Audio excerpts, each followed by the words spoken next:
Any questions on the, on the agenda? Any questions on the agenda? Surely somebody has a question on the agenda.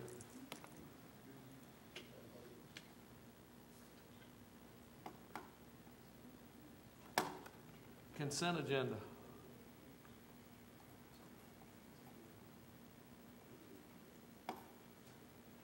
Well, they're looking that over. I might want to say that we're starting the meeting a little early tonight because of the commission meeting that we have to attend. So that's the reason that we're doing that. Any questions?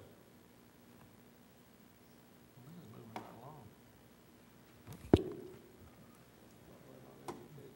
Facility. Rick, can I say something about Sure. Spotlight on Education? Sure.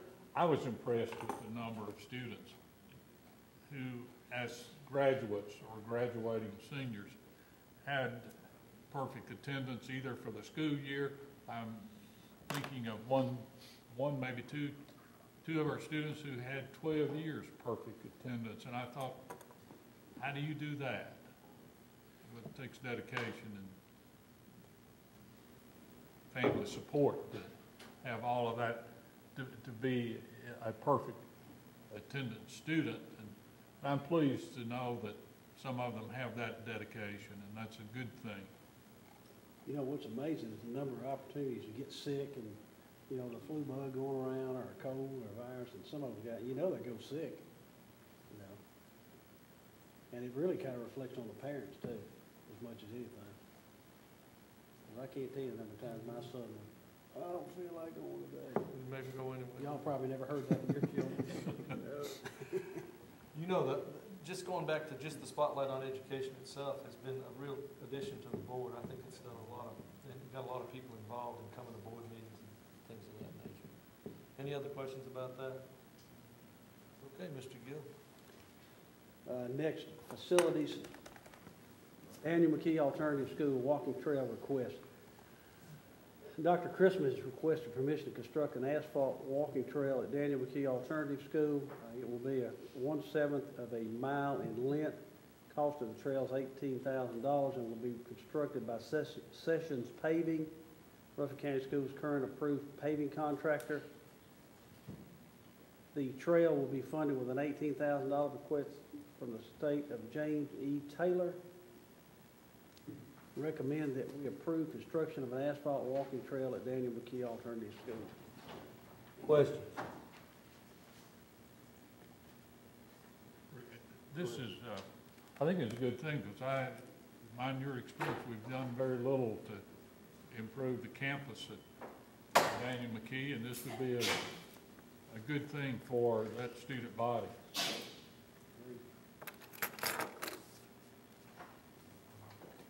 Any other questions? D. Roy Walton Elementary School playground request. Dr. Polly Hewitt, principal, has requested permission to construct a 77-foot by 34-foot playground at Roy Walton Elementary School. The playground will be funded through a $25,000 grant from Pepsi Refresh Project, $10,000 grant from the Richard Siegel Foundation, and $5,000 from a fundraiser. It will be located next to the existing playground in the fenced-in area behind the EMS building. Estimated cost of the project is $40,000. Request for bids will be advertised, and the lowest and best bid will be brought back to the board for approval. And obviously, we're recommending that you approve construction of a 77 by 34-foot playground at Roy Walton Elementary School to be funded by grants and fundraisers and presented at no cost to the board. Any questions?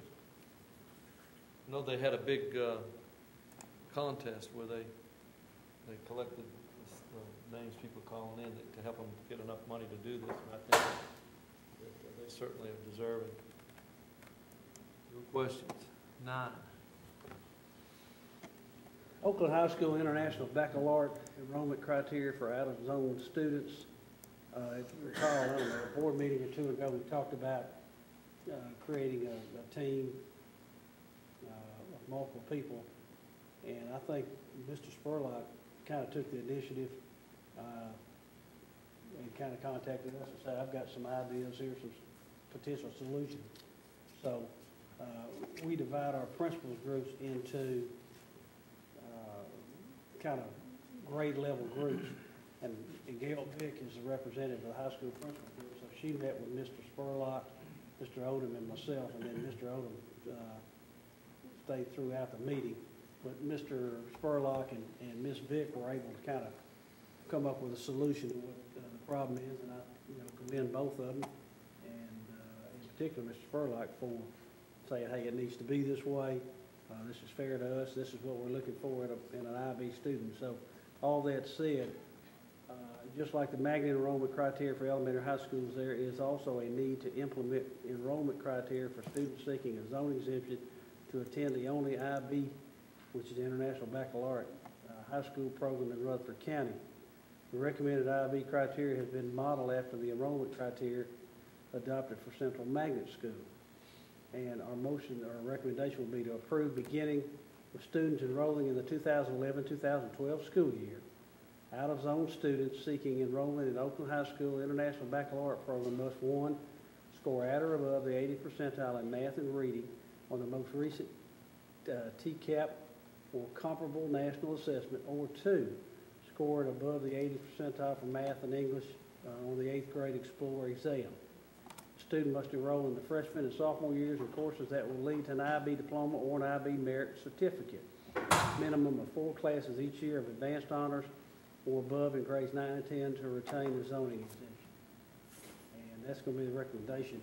And again, they agreed on that. If you've got questions on it, Mr. Odom might ask you to step up and take them. Any questions? I just got one question. This criteria here, how is it different from what they were already doing?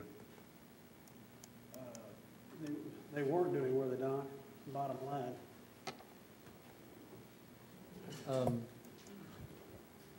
They were not having criteria for out-of-zone students. Students in their own school that's in their zone. Again, students can take 1 or 2 IB courses just like they would take AP courses. Mr. Spurlock actually came up with this. We asked him basically about enrollment or getting into the school, and he says we want those that are very serious about completing an IB diploma. So one of the things we said is the 80th percentile. At the TCAP testing at the springtime when you're doing enrollment, you're probably their most recent is going to be a 7th grade exam, honestly, because the others have not always back, for the 8th grade year. That comes summer or later. They will have had the Explorer test.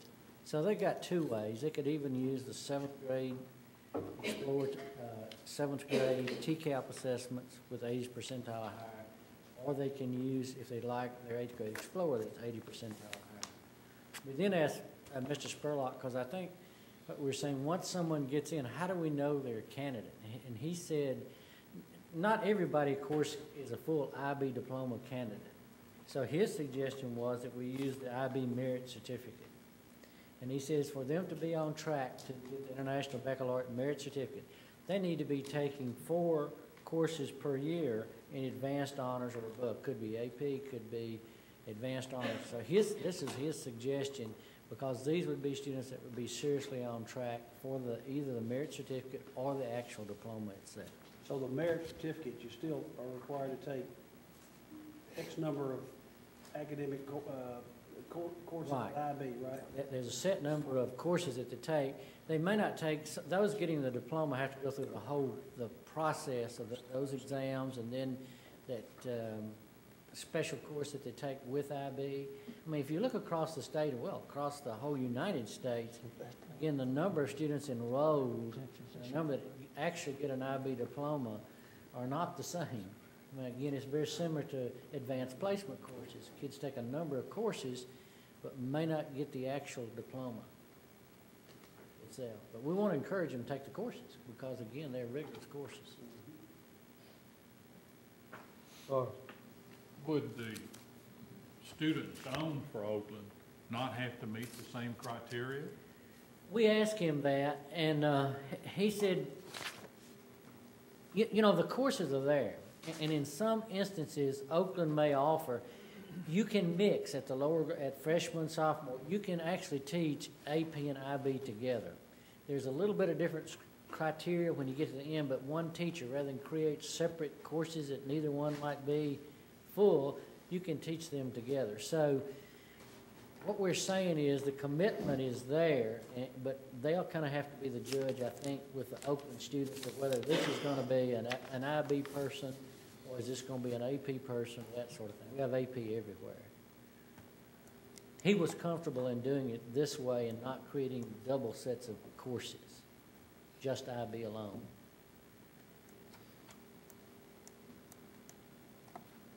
Will there be any students taking IB courses now who would not meet this? You know, we asked him, and he said he couldn't tell exactly. Let's just go and look in student by student, and you see what we'd have. I would say yes, there are some, simply from the fact that you have some kids that like want a couple of AP courses a year, may take a couple of IB courses per year, but they're not really desiring to be either merit certificate or diploma candidate. So I'd say yes. Couldn't tell you exactly how many.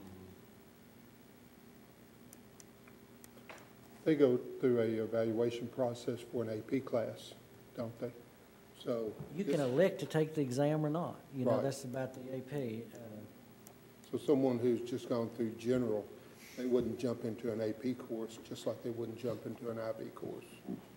Not typically, but we have a number, because students have to pay for an AP exam, you know, it's about $67, something like that.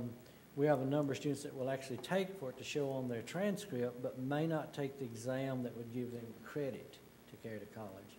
So you have a number. We talked about this, remember, we talked about certificates for CTE and AP diplomas probably 2 years ago. We looked at it as a budget item, but it was a fairly substantial budget item at that time, if you remember. Terry, you have any more questions? No, I'm fine. Anyone else? I'd like to see just the criteria for the diploma written out and the criteria for We can get you that. Okay.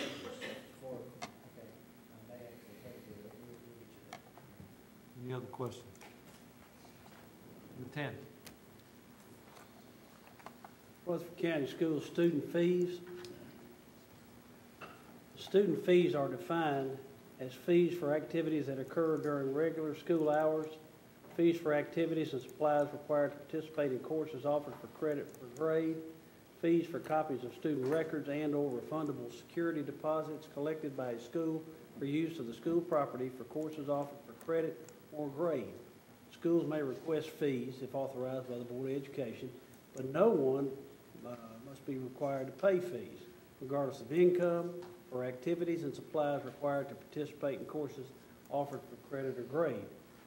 Director has submitted a list of fees which, if approved, may be requested for 2010-2011 school year, and we're going to recommend that you approve the list of fees permissible to be requested for the 2010-2011 school year. Ms. McLeod, would you step up here and kind of give some background on how we compile this list of fees? We have a committee of principals from each grade level that meet and discuss what fees that they think they may need to request during the year, and that's the way that we compile the list. There's only one change to the list this year from last year, and you'll notice it's at the very end of each grade structure, and that is student activities which occur during the school day is the only thing we've added. Otherwise, it's the same as last year. Question? Is graduation fees on there? Graduation fees we left on the list because there are some fees associated with graduation, diploma cover, flower rental, MTSU rental that are associated, that they would like to request that are not excluded in that segment. So we left that on the list. Questions? These are consistent with other school systems as far as I know. Is that correct? Still are? Yeah, I would assume I didn't hear the beginning of the I question. said they're about the same as other school systems as far, I know they We all did had to make last this. year, when we compiled the list, we did look at Williamson County's list and Wilson County's list to see how they had compiled them. They are similar in nature to those two systems. I'm sorry, I think I ask this question every time, and I can't seem to remember the answer, which Which is, we still can't require some of these, is that correct? We These are can't the one- require any of them. Any You of them. can request them, but not require them.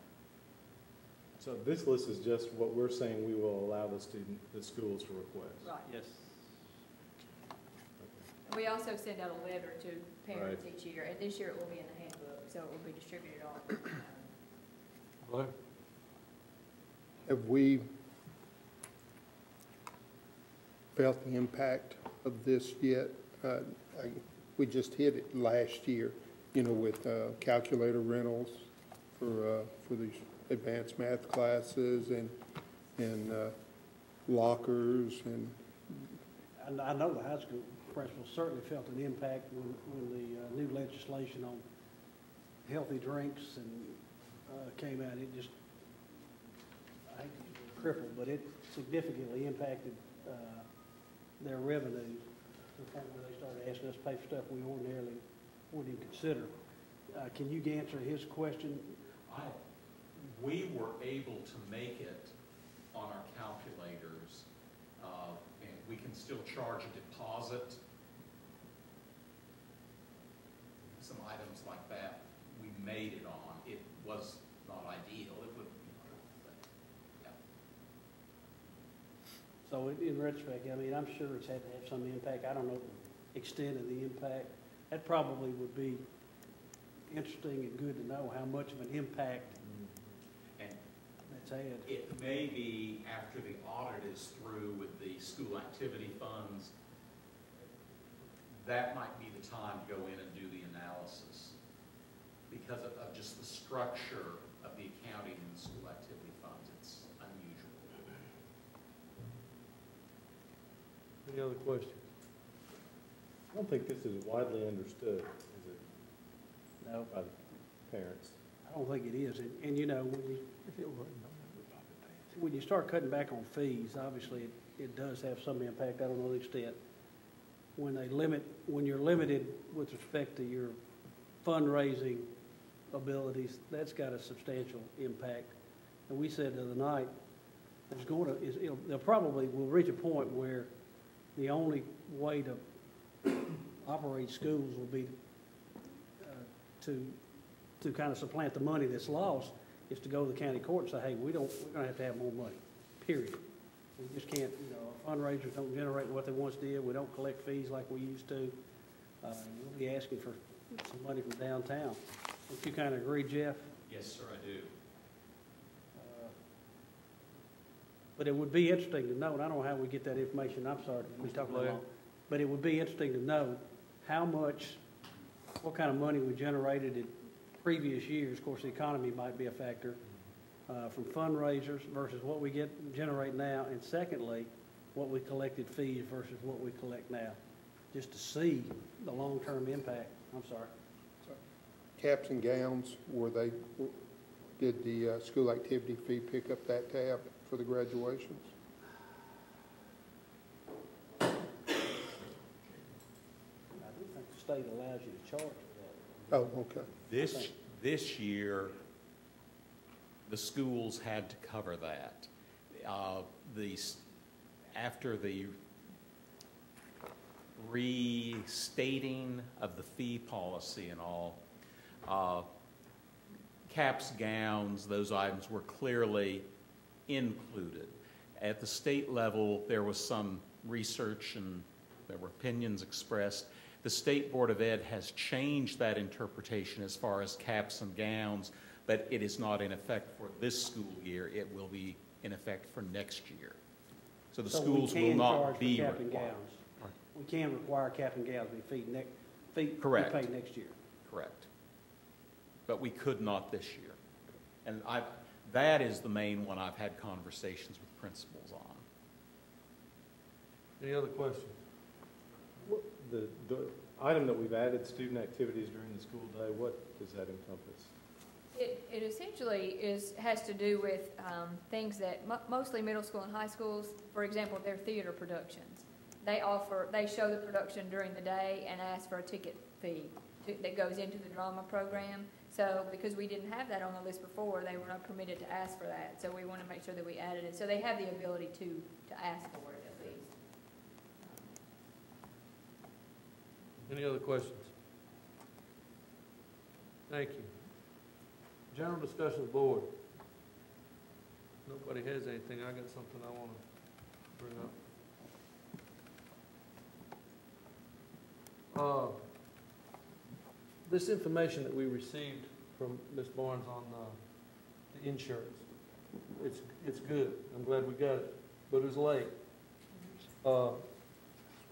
This Gatsby thing, bill, it's always made out like it's a law or a rule or whatever it is, but it's an independent organization that makes suggestions, and local governments need to follow it. I don't know that the board would have done anything any different had they been notified, and I don't know if anybody's been notified. I don't think that I was notified. It says in this letter that we received that we were notified periodically. Now, I knew 2 years ago we had a situation with the insurance. I haven't heard anything much about it since then. Now, I knew there were going to be some changes made, but I didn't know what they were. This, I just got it off the internet today. So I don't know when the board was notified. I don't know if it bothers anybody else, and I'm going to be gone, so y'all do what you want to do. But when you get phone calls from people and you don't know what they're talking about, it's embarrassing. It's embarrassing to me. I think we should know something about it. My suggestion would be on the insurance committee that there ought to be a board agenda item that says insurance. And if there's not been a meeting, there's no report. If there is a meeting, then there's a report. Y'all do what you want to do. I just felt like when I was getting the phone calls, I was a little embarrassed that I didn't know what was going on. So I don't know if anybody else felt that way or not. If there's any other comments, that's fine, but that's all I'm going to say. Any other discussion? Yeah, I'd say something in reference to that, and you may very well be right. We have 3 people on the insurance committee out of 14. 2 from here, Ms. Barnes, Mr. Sandvik serve, and also the REA's got a rep. And what this whole issue revolves around is that according to the number of years you've served, it impacted your retirement benefits. And the people that were 10 to 20 years, and I want to address what Mr. Wise said too, 10 to 20 years are the ones that are making the most noise because there was additional time required before they would be eligible, and there was, what else, Paula? Years experience, age, and years on the plan. On the plan, and it was changed substantially to the point where it's going to definitely impact some people's retirement if they intend to keep coverage. And I talked to Mayor Burgess about it the other day when it percolated through the teaching ranks that, you know, this we hadn't heard this, and of course he said, you know, we've been doing this for 2 years. It's been on the county commission meeting, budget meeting, health ed's been discussed. We discussed it. I thought we discussed it here one time. I also think that the REA probably had some obligation to notify its members and the teachers that we were, you know, that it was being discussed. All that said, even though it's not necessarily a mandated requirement, debt is kind of spiraling out of control. I think we would have reached a point where the county would have financially just virtually gone bankrupt or close to it. Don't you think so, Jeff? If there hadn't been a change in benefits. So maybe we could have done a better job, but I also understand that something had to be done. And I'd also say this for the folks out there that, you know, that were impacted in what they consider a bad way, they have a right to, you know, call the county commissioner. I presume it could be revisited down there. I don't know that we can do anything. The point I had, the meetings, the insurance committee meetings, I don't think are on the air. Are they on the air? Yes, well, sir, okay, I stand corrected on that. But you got a large part of this county that don't get that information. If they're on DirecTV, you don't get it. We have a messenger system that James is very effective in sending information out. I mean, that could have been sent out. I don't know when it happened, but it could have been along the way. There could have been things saying this is what's happening, or just at least report to the board and say this is what's happening, so that the board knows. And I'm not trying to blame anybody or put fingers on anybody. I'm just saying I think the board should have known that information. It's something that they should be. Can Mr. Sandvik, I think he wants to say something.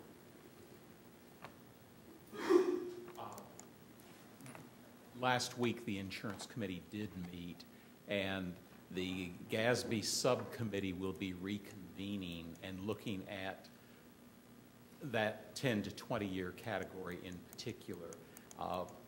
We tried to, under the directives of looking at what the property tax rate could probably handle and all, our goal was to go as far down in service as we could and keep the benefits the same. We have a lot of people in that 10 to 20 year range of service, but we will be looking at that range this month. I personally am hoping we will have something to take to the insurance committee in June, which would then move on to the commission level, but something that would improve a lot of that 10 to 20 year group. But do you see anything wrong with the item on the agenda that if they? No, I don't know. I mean, just We- automatically be Hey, on Jeff. there and then it'll be discussed. Mr. Samvig, let me ask you a question. If something hadn't have been done, Mm-hmm. you know, if we hadn't gone back and revisited the plan and Right. put in measures that Right. would start controlling contribution, how much debt were we accumulating a year? The cumulative liability, the actuarially determined liability when we started this was just under $300 million. And at that point, that was essentially 1 year of the county's budget, excluding the adjustments for if we have a heavy year in building programs and all like that. But as far as operations, it was pretty much a year's budget. I understand all Yeah. that. I mean, that was Well, not I my was, problem. to be honest with you, I'm sorry. I just, what I gather on this situation from a board level, we basically don't have any say-so in this. Is that right? Not much. I mean, but I do think, I'm like Mr. Wise, I do think these people need to have, these employees, these teachers, principals, whatever, they need to have more notice than what they got. Well, when you have a job fair, like Ms. Barnes does all the time, and they say, well, what are your benefits? And you tell the benefits, and somebody comes in here and a year later they change, that's not much of a, I mean, it doesn't help you. That's the point I'm getting at. And I think a lot of these people that are in this category, they have been, or at least some of them have been in that situation where they've been told, well, if you're in Rutherford County, you'll have this and you'll have that. We have some obligation to the employees. Rick, this is not unusual, though. My I own understand. experience in the public sector, we had changes in benefits all the time. Yeah, they tried to keep us posted, but sometimes posting and understanding are two different things. Well, I couldn't possibly understand it all. I mean, if you read an insurance It's very different. policy, anyway. I just thought it'd be a good idea to have an agenda item, that you do what you want to do. Anyone else? All minds at ease? Being adjourned.